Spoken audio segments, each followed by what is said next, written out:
2 Corinthiens 2, le verset 14 à 17.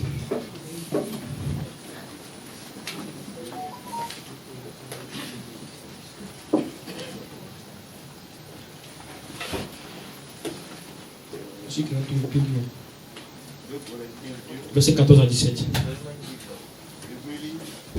Ouais.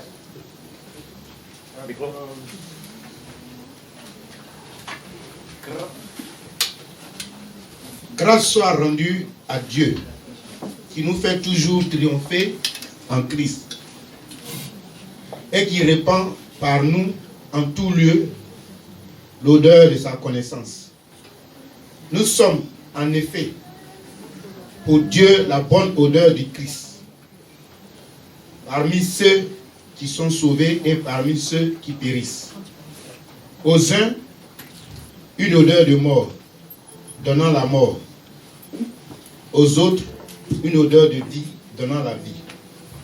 Et qui est suffisant pour ces choses. Amen. Amen. Que Dieu bénisse sa parole. Amen. Ok, avant d'en venir au test de base, je vais expliquer quelques définitions que vous allez comprendre. Chacun de nous porte une odeur. Et chaque odeur transporte, c'est-à-dire, elle porte une information. Une odeur peut être attirante comme peut être répulsive. Parfois, il y a des gens qui sont très bien habillés, mais quand ils passent, ils sentent mal. N'est-ce pas? Amen. Il y a des gens aussi qui sont très bien habillés, quand ils passent aussi, ils sentent très bon. Alléluia. Amen. L'odeur dont je parle ici, bon, ce que j'ai dit, ça c'est sur le plan physique. Maintenant, sur le plan spirituel, nous portons aussi des odeurs. Alléluia. Amen. Je vais bien m'expliquer. On va comprendre. Spirituellement, nous portons aussi des odeurs. Ces odeurs peuvent être des odeurs de vie. Et puis aussi, peuvent être aussi des odeurs de mort. Amen. Amen. Dans le monde naturel, comme on dit là, ceux qui fabriquent les parfums là, le plus souvent ce sont les stylistes. Vous savez qu'il y a des parfums qui dégagent une odeur de séduction. C'est-à-dire que quand tu sens ça te met KO. N'est-ce pas? Oui. Les mystiques aussi utilisent aussi parfois aussi l'encens et des parfums aussi dédicacés pour pouvoir envoûter leurs victimes, les rendre même esclaves. Pourquoi? Parce que chaque odeur transporte une information. N'est-ce pas? Nous avons 5 sens.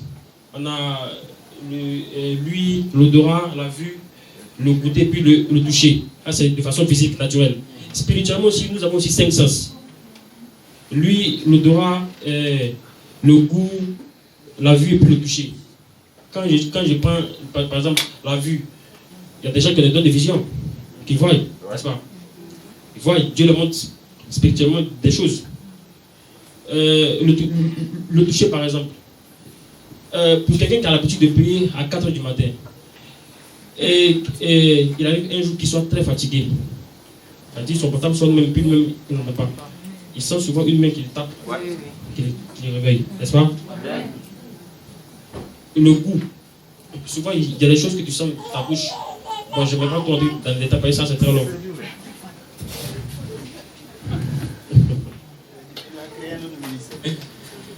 Il y a aussi lui. Certaines personnes entendent Dieu audiblement aussi leur parler. Amen. Ils entendent Dieu, le Seigneur, le Dieu Tout-Puissant, leur parler audiblement, parfois même dans le cœur. Et je prie que tes sens spirituels soient développés au nom de Jésus. Amen. Oui. Parce qu'il faut que tu entendes Dieu te parler. La Bible déclare que quand Jésus parlait, il dit mes brebis entendent ma voix. Ça veut dire que si tu es à l'église, si tu viens à l'église et que tu n'as jamais entendu la voix de Dieu, c'est qu'il y a un problème. C'est pas normal. Si tu n'entends pas la voix de Dieu, c'est que c'est notre puissance qui te contrôle. L'odeur a une information. C'est-à-dire que quand c'est une bonne odeur, c'est l'odeur de la vie. Quand c'est une mauvaise odeur, c'est l'odeur de la mort. Quand nous prenons l'exemple de Lazare, c'est-à-dire quand Jésus a appris que Lazare était mort, il y a plus de 4 jours, il y a 4 jours, sa soeur était en larmes. Quand elle a vu Jésus, elle lui a dit, si tu avais été là, mon frère n'allait pas mourir. Qu'il sent déjà. Il sent déjà là, ça sous-entend que l'odeur que je perçois là me dit que son corps est en train de pourrir. Voilà. Mais nous bénissons Dieu parce qu'il a eu pitié du monde entier, il a envoyé Jésus pour nous sauver. Amen. Amen. Amen. Jésus a démontré devant Dieu et devant les hommes qu'il est vraiment celui que Dieu a envoyé pour sauver l'humanité. Parce que quand la sœur de Lazare était en larmes et qu'elle a dit à Jésus que bon, on ne peut, lui c'est fini, ça dit que on ne peut plus rien faire. Parce que quand vous lisez la Bible là, les miracles, quand on dit Jésus a ressuscité quelqu'un, c'est quand quelqu'un venait de mourir là, quand il va prier, puis la personne revient à la vie. Mais pour Lazare, c'était autre chose. Quand vous allez dans le fond du texte, quand la partie où on dit Jésus priera, ça dit son cœur a été tellement attristé que bon, il a eu la colère face à la mort. Mais on bénit Dieu parce qu'il a démontré aux yeux du monde entier qu'il est vraiment celui que Dieu a envoyé pour sauver le monde. Il a ressuscité Lazare. Amen. Bon. Amen. Amen. Il y a des odeurs qui parlent de ta vie. Il y a des odeurs qui parlent sans que toi-même tu ne le saches. Quelqu'un peut avoir les diplômes, il peut être très intelligent. C'est-à-dire que quand on voit son curriculum vitae là, on ne discute pas. C'est-à-dire, quand tu vois même toi-même, tu sais que tu peux le prendre pour travailler, il est compétent. Mais quand il arrive dans les entreprises, il ne comprend pas. C'est celui qui est le nul là, qu'on ne comprend plus, lui on le laisse. Quand c'est comme ça, c'est que il y a des odeurs nauséabondes qui l'accompagnent. Vous comprenez? Hein? Il faut qu'on comprenne ça. Hein? Ces odeurs-là sont engendrées par ce qui est mauvais que l'âme a gardé en elle-même. Une âme, non, c'est ça, non? C'est ça. Voilà. Quand quelqu'un ne pardonne pas, là, ça dit, la Bible dit dans Lévitique 17, verset 11, que l'âme de la chair est dans son sang. Amen. Ça veut dire que quand on dit ton sang parle, c'est ton âme qui parle. Quand une personne a de la rancœur ou bien ne veut pas pardonner et puis garde ces choses dans son cœur là, ces choses-là polluent son âme. Vous comprenez? Ça pollue son âme et puis ça crée une mauvaise odeur. Quand on parle de Beelzébul dans le Nouveau Testament, c'est le seigneur des mouches. Donc spirituellement, c'est comme des excréments qui sont collés sur la personne et puis ces mouches-là la suivent partout où elles vont. C'est-à-dire que les mouches-là suivent ces personnes-là partout où elles vont. Et puis quand c'est comme ça, là, à cause de ce que cette personne apporte, la mauvaise odeur, là, c'est des mauvaises personnes seulement que ça va tirer vers elles.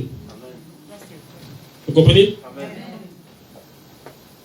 Si une femme a été blessée, elle a été blessée intérieure, qu'elle n'a pas su ouvrir son cœur à Jésus pour parler, pour qu'elle soit libérée, et qu'elle garde ses blessures dans le cœur, même quand elle parle à sa voisine, son sang continue de parler parce que quand elle sera seule, quand tu vas entendre c'est des choses dans le cœur qu'il faut.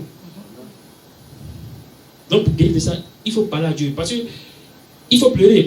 Pleurer n'est pas un péché. Souvent quand tu pleures, ça te libère. Il faut entrer en toi-même ce qui ne va pas dans ton âme là. Tu le fais ressortir. Parce que si tu ne fais pas ça, ça va polluer ton âme. Et puis Satan, les démons sont très sensibles aux mauvaises odeurs. Eux planent.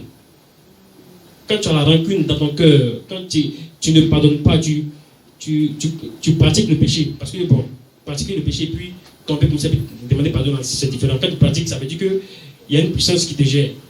Quand tu pratiques le péché, là, c'est la mauvaise odeur là, qui vient. C'est-à-dire, c'est très dangereux. Il y a des gens qui ont l'esprit de pauvreté chronique. Tu peux même leur donner 1 milliard. En un mois, les 1 milliard sont finis. Quand tu vas les demander, ils ont fait quoi avec là? Ils ne savent pas comment est-ce que c'est parti. Tu peux avoir des affaires. On t'appelle, on te dit, ah vraiment, voilà, on te sollicite pour telle, je sais pas comment dire, pour telle conférence, on a besoin de ta boîte pour faire telle chose. Et puis, quand tu vas, à la dernière minute, on dit non, bon, c'est bon, c'est plus la peine, on prend quelqu'un d'autre. C'est pas bon. Amen. Amen. Quand tu portes une bonne odeur, qui est l'odeur de Christ, traduit par parfum de Christ, ça attire les bonnes choses à toi. Amen. Amen. Quand tu portes une mauvaise odeur, ça attire les mauvaises choses. Ce qui est très dangereux. J'aimerais vous dire quelque chose. Satan a détenu le 1/3 des anges au ciel. Il faudrait qu'on soit clair. Il est très dangereux. Donc, quand on dit aux chrétiens de ne pas jouer avec le péché, là, ce n'est pas du jeu.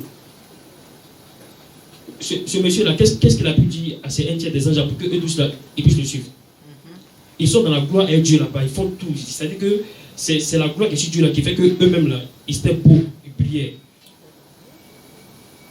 Mais qu'est-ce que ce monsieur-là a pu leur dire pour qu'eux aussi à leur tour, ils puissent le suivre et dire, ah oui, c'est vrai, c'est ce que tu m'as dit, c'est la vérité. Dieu même là, ce qu'il fait là, c'est pas bon. Mais c'était trop tard. Ils étaient chassés du ciel. Nous les hommes, comme j'ai l'habitude de vous dire, nous sommes dans le temps. On dit qu'un homme peut mal faire aujourd'hui et puis demain, il peut bien faire. Or Dieu là, il est hors du temps. Pourquoi Dieu n'a pas pardonné à Satan? Parce qu'il est esprit, il est hors du temps. Vous comprenez? Donc nous sommes dans le temps. Tu fais mal aujourd'hui, demain tu peux bien faire. Donc, faites beaucoup d'efforts. Hein? C'est-à-dire, le péché là, vous savez ce qui vous fatigue. Quand il dit nous sommes la bonne odeur de Dieu, de Christ pour Dieu là, je vais vous expliquer, avant d'arriver sur le test là, je vais vous donner quelques conseils. Faites très attention au péché. Si vous avez l'habitude de garder les choses dans le cœur, si vous ne payez pas vos dîmes, vous êtes cupide. C'est des choses très dangereuses. Alléluia. C'est des choses très très dangereuses. Amen. Amen. Le parfum dans la Bible, c'est-à-dire, symbolise la prière et l'adoration qu'on donne à Dieu. Amen. Bon, pour ceux qui disent la Bible, quand vous lisez la Bible, on dit qu'elle a offert un sacrifice et que Dieu a reçu ça comme un parfum de bonne odeur. Voilà, c'est ça. Ça veut dire que ça l'a touché. Au temps de Noé, quand le déluge, ça veut dire après le déluge, la Bible dit que Noé offra un sacrifice à Dieu et ça plut à Dieu. Et dès lors, Dieu a signé un pacte de paix pour préserver la vie. Donc on voit par là que l'acte, l'offrande que Noé a accordée à Dieu était pour, c'est-à-dire c'était une offrande pour préserver la vie. C'est-à-dire l'odeur que ça dégageait là, l'information là, ça donnait la vie. Amen. Voilà, c'était une odeur de vie. La mort existe. Parfois nous n'y pensons pas. Mais j'aimerais bien vous dire que la mort existe. Pour le chrétien qui a reçu Christ là, c'est un tremplin pour aller au ciel. Quand tu n'as pas reçu Christ là, c'est là ça t'effraie. Parfois Dieu rend témoignage à notre esprit. Certains sont assis, ils se disent, ah, si par exemple il meurt aujourd'hui là, comment est-ce que ça va se passer? Où ils vont aller? Comment il y a des questions qui viennent à l'esprit. C'est Dieu qui fait ça. Satan, dans toute sa fureur, ne pourra vous l'enlever. Dieu nous aimant fait ces choses pour que nous puissions prendre conscience. Amen. Amen. C'est ça. Amen. Si Dieu ne nous aime pas là, il n'a pas fait ça. Tu peux jusqu'à Dieu prendre quelqu'un pour te dire ce que tu fais la foi, il faut arrêter.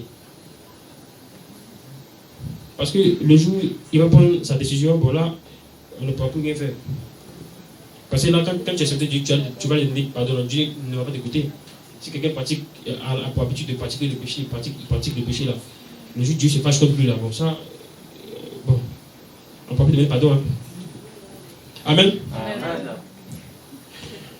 D'abord, qu'est-ce qu'une odeur? L'odeur là, on dit c'est l'émanation volatile perçue par l'odorat. L'odorat là, c'est bon, en terre à terre, c'est notre nez là.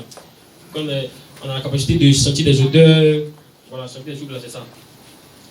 Et puis d'arriver dans la maison de Dieu, et puis il n'y a rien, et puis tu sens une bonne odeur. C'est l'odeur de sa présence.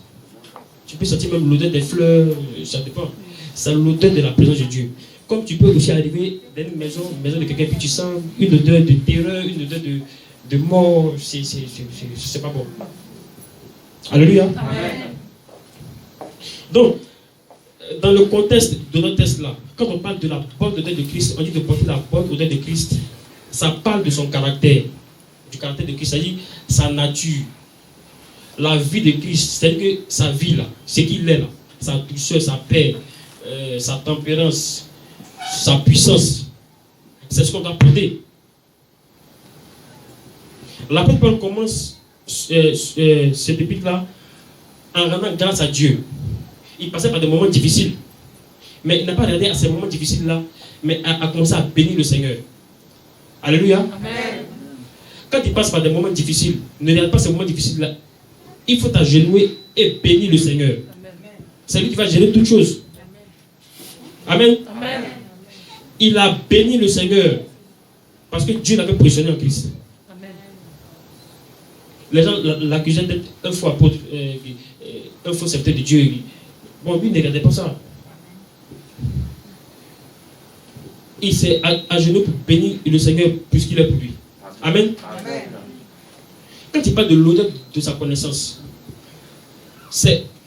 Attends, celui qu'on suit là, Christ là, ça dit, quand quelqu'un dit je connais Christ là, tu le connais comment? Parce que la réponse terre à terre qu'un enfant peut donner, qui est Christ pour toi, va dire, ah, il est mort pour nous, il nous a sauvés, c'est tout. Mais et pour toi, quelle révélation tu as de Christ? Comment tu le connais? Parce qu'il ne faudrait pas dire, ah, j'aime Jésus comme ça. On n'aime pas quelqu'un comme ça un coup. On l'aime parce que voilà, il a fait des choses pour nous. Il nous apporte quelque chose. Amen. Amen. Quelle révélation tu as de Jésus? Parce que pour vous amener à comprendre le texte là, je vais aller dans la Genèse. Là, je vais vous démontrer, là vous allez comprendre. Parce que ici, il décrit le Seigneur comme un concurrent universel. C'est-à-dire, il prend quand il écrivait cette épître là, quand l'armée romaine gagnait des batailles là, c'est-à-dire quand ils allaient faire la guerre dans notre ville et qu'ils gagnaient la guerre là, ils amenaient captifs les prisonniers là. Et puis le général de l'armée là même là, il était devant. Il a dit les Romains faisaient deux haies. Le général passait avec les captifs au milieu. Et on a pris le général pour le travail qu'il avait fait. Il est parti capturer les bandits là. Vous comprenez? Et parmi ces bandits là, il y a certains qui seront libérés. C'est-à-dire que pendant que le général passe là, on brûle de l'encens. L'encens là, c'est une odeur de vie pour certains, pour ceux qui seront libérés, qu'on va relâcher.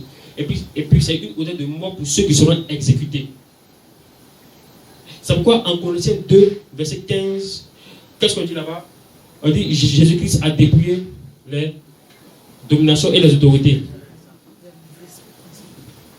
Lisez.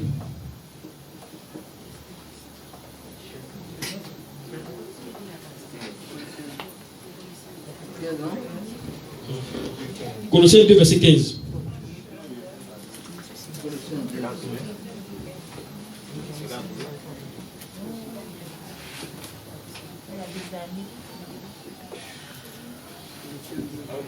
La parole est Dieu. Amen. Mon frère. Il a dépouillé les dominations et les autorités. Il les a livrées publiquement en spectacle, en triomphant d'elles par la croix. Amen. Amen.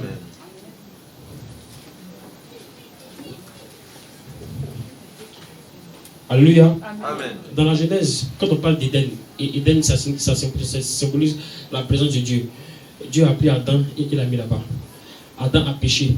Quand il a péché, il a perdu deux choses. Il a perdu la présence de Dieu et la vie divine.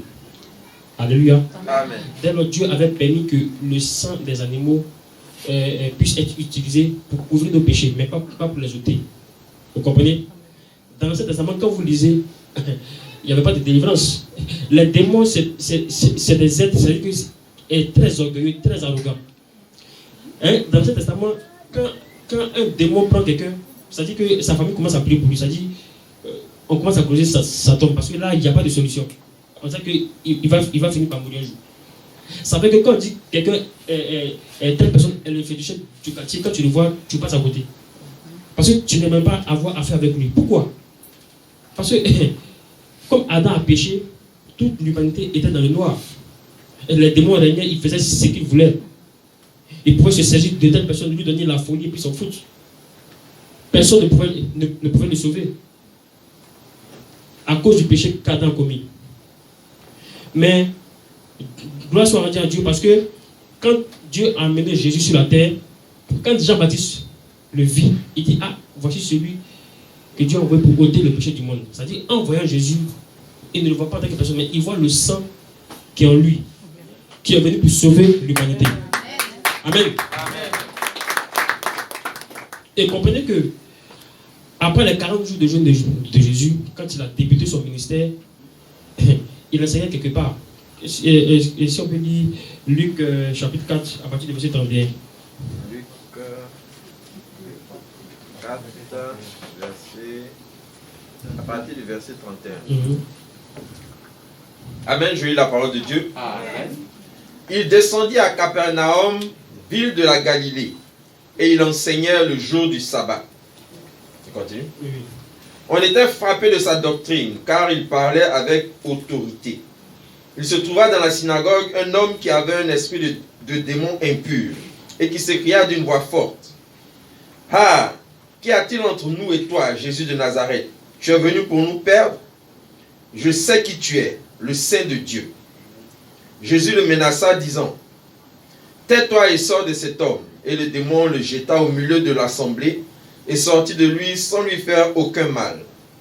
Tous furent saisis de stupeur et ils se disaient les uns aux autres: Quelle est cette parole? Il commande avec autorité et puissance aux esprits impurs et ils sortent. Et sa renommée se répandit dans tous les lieux d'alentour. Amen. Amen. Donc, quand les démons prenaient leurs victimes et faisaient de ce qu'ils voulaient, Dieu, le Père étant au ciel, était attristé. Parce que dans le but de Dieu, c'est-à-dire que dans son plan, il n'a pas créé les hommes pour qu'ils souffrent comme ça, pour qu'ils soient maltraités par les démons. Les hommes ont été créés par Dieu pour être le canal d'humiliation pour l'enfer. Amen. Quand Satan s'est rébellé là, et puis quand Dieu l'a chassé là, Dieu lui a dit: je te jette sur la terre. Et dessus cette terre là, je vais susciter des gens, créatures comme toi, qui te montreront de quoi je suis capable. Amen. Alléluia. Amen. Donc quand Dieu voit des hommes souffrir comme ça, ça l'attriste. Qu'est-ce qu'il va faire? Il va donc envoyer Jésus. Et Jésus, après être baptisé, après ses 40 jours de jeûne, voici la première délivrance qu'il fait. Voyant les démons terroriser un homme, il prend donc la décision d'aller le délivrer, c'est-à-dire chasser ces démons-là de la vie de cet homme. Les démons, c'est-à-dire que ce n'est pas des gens qu'on a caressés. Quand un démon te possède là, c'est très dangereux. Ce n'est pas des gens qu'on caresse, on les chasse avec la force. Alléluia. Amen. C'est pourquoi je dis qu'il est dangereux que tu gardes que tu vives dans le péché, ou bien que toi-même tu sais ce qui te fatigue. Parce que quand tu ne règles pas ce problème-là, ça va agir sur toi-même ta propre vie. Parce que quand tu vas transporter des mauvaises odeurs là, toi-même tu ne vas rien comprendre. Dans la vie active même, il y a des choses qui vont t'échapper. Des grâces vont passer à côté. Amen. Amen. C'est pourquoi il faut faire très attention. Jésus est décrit ici comme le conquérant par excellence. Quand on dit que nous devons porter son parfum, on doit porter c'est-à-dire sa nature, c'est ce qu'il est, sa douceur, son caractère. Jésus n'a jamais péché. Il ne pratique pas le péché, n'est-ce pas? Il nous exhorte à vivre dans la sanctification. C'est ce qu'on doit faire. C'est ça le parfum de Christ. Parce que quand on voit des chrétiens aujourd'hui qui sont malaxés par des démons, bien ils sont encore sous des influences démoniaques, c'est pas normal. C'est que tu n'as pas reçu Jésus. Quand tu reçois Jésus, il y a sa vie qui vient en toi. Amen. Amen. Et ça affecte tout ce qui est à toi. Parce qu'il a la vie en lui, tout ce qui est mort en toi ressuscite. Amen. C'est ce qu'il te donne. Mais or, pourtant, le diable, Belzébul, quand il met ses mouches là, derrière toi, c'est tout ce qui est malheur. Quand il dit la mort, c'est quoi? Quand Satan envoie la mort sur quelqu'un, c'est tout un paquet, c'est les soucis, l'amertume, le stress, les pensées, bon, tout ça là, pour pouvoir à la fin tuer cette personne. Quand Jésus dit qu'il est venu pour nous donner la vie là, en abondance, c'est ça. Parce que au commencement, l'homme avait perdu cette vie là. Donc Jésus est venu rétablir l'homme. Amen. Amen. Maintenant, comment manifester Et comment arriver à manifester cette odeur de Christ là? Parce que quand tu as cette odeur là, tu es très influent. Remarquez que il y a des personnes bien ancrées en Christ, hein, quand elles vont quelque part, bizarrement, c'est avec ces personnes-là que le patron veut travailler, parce que voilà, c'est ça que lui là, il a un bon esprit sur lui, il n'est pas comme les autres. Quand il travaille là, quand il travaille pour moi, ben, ça fait marche. Par rapport à d'autres personnes, quand ils viennent là, c'est pas bon. Amen. Amen. Comment arriver à manifester l'odeur de Christ? D'abord, d'un premier temps, c'est reconnaître ses péchés. C'est-à-dire que ce qui te fatigue là, tu le connais puis tu décides de te repentir. Se repentir, c'est quoi? Par exemple, si je n'avais pas pour habitude de prier avant, je prends la décision aujourd'hui de prier tous les jours. C'est ce que ça veut dire. Si je vivais dans la fornication, je prends la décision aujourd'hui vraiment d'arrêter cette vie-là. Alléluia. Amen. C'est ce que ça veut dire. Parce que si tu prends la décision aujourd'hui d'arrêter et que demain encore tu reprends, ça c'est pas dépendance. Donc pour que l'odeur de Christ puisse émaner de toi, il y a des choses que tu dois confesser à Dieu pour qu'il t'en libère.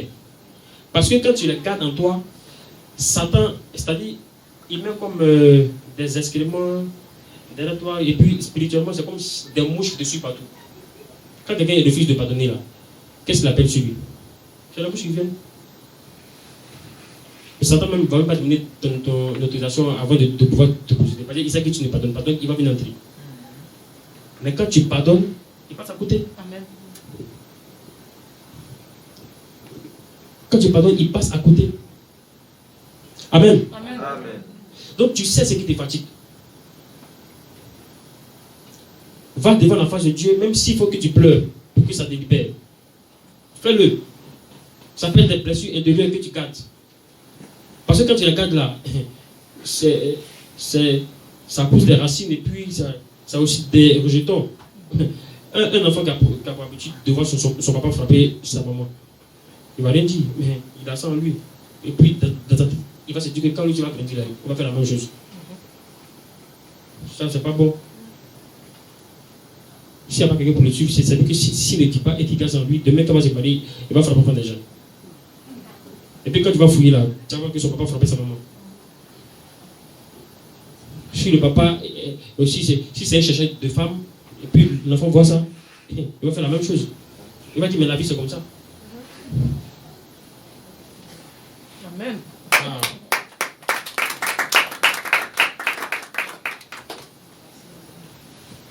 Donc, premier point, se confesser et décider d'abandonner ses mauvaises voies.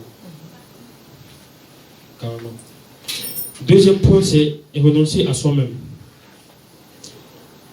Donc, pour que l'odeur de Christ puisse être imprégnée, il y a la notion de proximité. Amen. Plus tu es proche de Christ, plus tu es imprégné de son odeur. Plus tu es proche de Christ, plus tu as son caractère. Amen. Quand quelqu'un est pris, il fait 10 minutes dans la première 30 minutes, pour lui c'est un exploit. Il n'a rien fait. Ça veut dire que son parfum ne sera pas fort. Plus tu es proche de Christ, ton parfum est très fort. Vous voyez Dieu comme un océan. Quand vous voyez l'océan là, on sait où ça commence. Bon, souvent même, on ne sait pas où ça commence, puis on ne sait pas où ça se termine. C'est à l'infini. Voilà. Voyons Dieu comme ça. C'est-à-dire, tu viens avec une cuillère, tu repars avec une cuillère. Tu viens avec une barrique, tu repars avec une barrique. Amen. Quand tu viens avec un conteneur, ça va demander de la logistique pour pouvoir soulever ce conteneur pour aller. Amen. Vous comprenez? C'est-à-dire, plus tu passes du temps dans la présence de Dieu, il va t'imprégner de son odeur. Partout où tu vas aller, tu vas influencer. Amen. Aucun démon ne pourra t'influencer. Amen. Amen. Donc il y a la notion de proximité. Lisons Jacques 4, verset 8.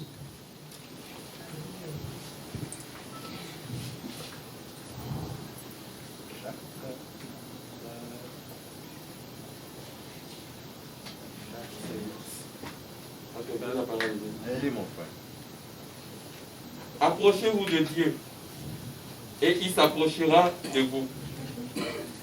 Nettoyez vos mains, pécheurs.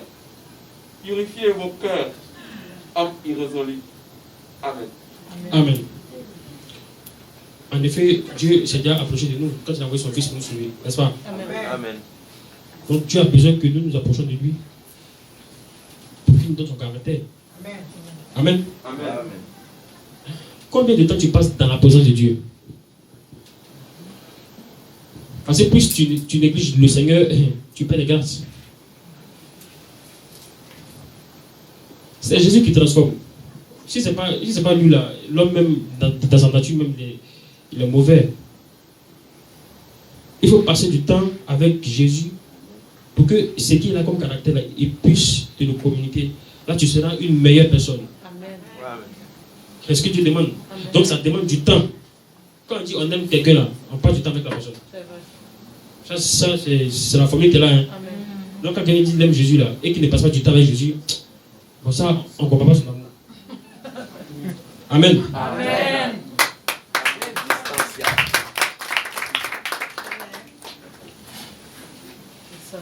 C'est important. Voilà, là, parce qu'il faut que tu portes ce parfum là partout. Au travail, si tes amis détournent l'argent dans la caisse, toi, ne détourne pas l'argent. Tu leur dis ce que vous faites, ce n'est pas bon. Parce que tu représentes Christ là-bas. Amen. Parce qu'en travaillant pour quelqu'un, tu sais Jésus comme ça. Amen. Amen. Dans ta famille, en tant que père, tu as tes responsabilités. En tant que mère aussi, tu as tes responsabilités. Tu sais ce que la parole de Dieu dit concernant les femmes et concernant aussi les hommes. N'est-ce pas? C'est ça aussi porter l'odeur de Christ. Christ a dit, la femme doit faire ça, l'homme aussi doit faire ça. Quand tu déplaces les bonnes, il y a problème. Au niveau spirituel aussi, tu sais que dans la journée, il y a 24 heures. Tu as réservé un temps spécial pour Dieu.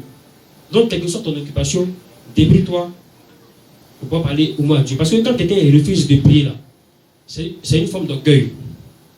Il faut qu'il le dise. Ne pas prier, c'est un péché. Parce que quand tu refuses de prier, c'est une manière de dire à Dieu, bon, je n'ai pas besoin de toi, moi-même je peux me gérer. C'est ce que ça veut dire.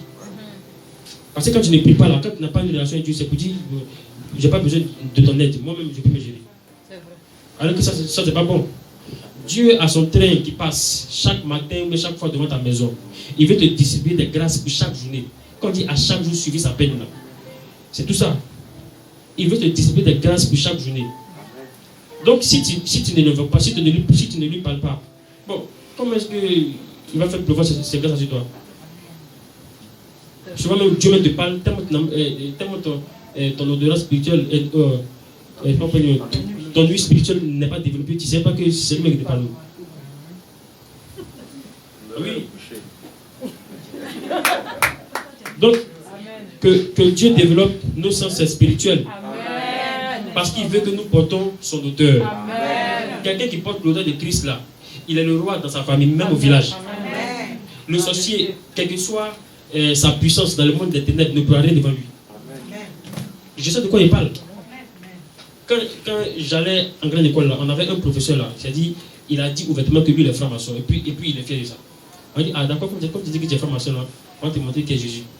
Bah, il ne me connaissait pas. Amen. Avant d'aller, je priais ici. Mais je dis, quand j'arrive en classe, le gars, quand il arrive là, il nous salue seulement, il dit bonjour, et puis il fait l'appel, on a 5 heures de cours. Pendant les 5 heures de cours, là, il est dans la cour de l'école, il tourne seulement. Non, mais mes amis, même, ça veut dire, mais le gars, il n'a qu'un problème. Le directeur de l'établissement même vient. Il dit, mais où est votre professeur? Ah, mais le voilà là-bas, se promener, je ne sais pas ce qu'il fait. Bon, il va causer avec le directeur, on ne sait pas de quoi il cause. On ne sait pas de quoi il cause, mais quand il dit de causer là, il fait semblant de monter, bon, il regarde un peu, puis il descend. Ça veut dire que toute l'année là, on n'a rien appris même. C'est-à-dire, lui-même, il est venu, la moyenne, il a donné 14 demandes à tout le monde. En fait, les démons sont très orgueilleux, mais quand il y a Jésus là, ils sont petits. Amen. Quand il dit Jésus a dépouillé la domination, là, il a dit il les a déshabillés et puis il les a livrés en spectacle. Et il a dit vous qui faisiez malin, si vous prenez les hommes, vous les frappez là, je suis venu pour vous-même. Amen. Voilà. C'est ça. C'est ça. Amen. C'est ça. Donc, en tant que chrétien, si un sorcier te fatigue actuellement, c'est que c'est pas bon. Il y a quelque chose que tu dois régler. Sinon, c'est pas normal. Où j'étudiais là, à la faculté, là, autour de nous, là, il y avait une grosse villa où les mystiques là, venaient faire leur réunion, mais ça ne faisait pas. Quand ils viennent là, c'est maintenant on met le feu là-bas. C'est ça. Et puis ils prennent la voiture, puis ça va. Amen. C'est ça. Nous sommes, c'est-à-dire, nous portons l'odeur de Christ. Pourquoi? Parce que Dieu, chaque fois, c'est-à-dire, quand tu nous vois, de jour en jour, il veut voir Jésus en nous. C'est ça, hein? C'est-à-dire, quand Dieu voit son enfant là, il ne veut pas voir un démon qui s'est logé là-bas. Il veut voir Jésus. Là, quand tu pries là, les prières là montent comme un pavé de bonne odeur. C'est ça. Quand on dit le Père recherche les adorateurs qui l'adorent en esprit et en vérité là. En esprit, c'est quoi? Ton esprit est connecté à l'esprit de Dieu. En vérité là, tu viens adorer Dieu pas selon ta vérité, mais selon la vérité de Dieu lui-même. Amen. Voilà. Quand tu viens adorer Dieu et puis dans ton cœur tu dis bon c'est que si moi je l'adore mais après ça je donne le maquis, il y a des choses là-bas qui m'attendent, c'est pas une adoration. Et que le parfum qui va monter c'est un parfum de mauvaise odeur. Et puis il va te contrôler. Ne jouez pas le diable. Il est très subtil, il est très dangereux. C'est un bandit. Donc, quand c'est comme ça, là, mettez des balises pour ne pas qu'il entre dans votre périmètre. Parce que quand il rentre, il garde tout. Il vole, il détruit les gorges, et puis ça va. Beaucoup ont raté des opportunités ici à cause des odeurs qu'ils portent. C'est bizarre, tu arrives quelque part, on t'appelait la veille, viens. Toi, tu connais, tu vas, et puis tu dis, c'est bon. Ça, mais tu ne comprends pas. Après, maintenant, on va accuser le pasteur bien Dieu. C'est pas ça. Et toi-même. Que Dieu te bénisse. Amen. Amen.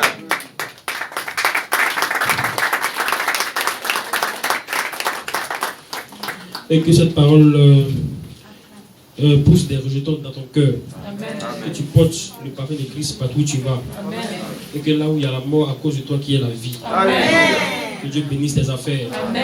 Qu'il bénisse tes enfants. Amen. Qu'ils soient les plus intelligents de la planète. Amen. Oui, parce que le souhait de Dieu, c'est que aussi nos enfants aussi puissent occuper aussi les grands postes aussi du monde. Amen. On ne veut pas voir aussi comme secrétaire de l'ONU, bien quoi là, c'est des mystiques. Non, Dieu veut qu'aussi les chrétiens, ses enfants aussi soient là-bas. Amen. Alléluia. Amen. Dieu est le plus puissant, il est le puissant des puissants. Amen. Que Dieu bénisse ta vie, qu'il bénisse ton foyer, qu'il bénisse tes poches, que tes affaires soient affectées par la grâce de Dieu. Amen. Amen. On se lève. Pause. Pause. Ah. Lâche, au nom de Jésus, que toute odeur de pourriture, de souffrance, de pauvreté, de chômage, me lâche au nom de Jésus. Me lâche au nom de Jésus. Que toute odeur de maladie, incurable, mystique, me lâche au nom de Jésus. Saint-Esprit de Dieu, par ton parfum, active-moi la bonne odeur de Christ. Que l'argent vienne à moi. Que les opportunités viennent à moi.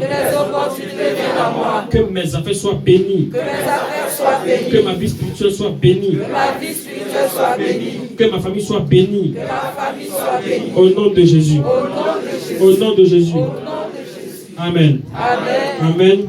Et Amen.